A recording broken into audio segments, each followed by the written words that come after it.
বিস্ফোরণে কেঁপে উঠল দিল্লি প্রশান্ত বিহার এলাকা।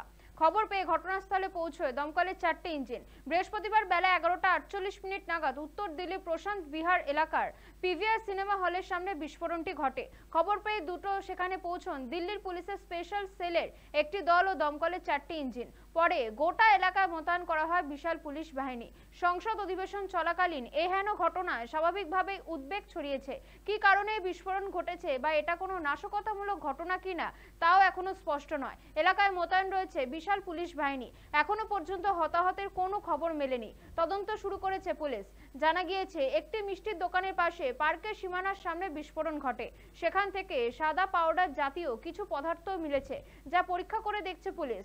মাসখানেক আগে প্রশান্ত বিহারের সিআরপিএফ স্কুলের সামনে বিস্ফোরণ ঘটেছিল। ক্ষতিগ্রস্ত হয়েছিল স্কুলের দেওয়াল।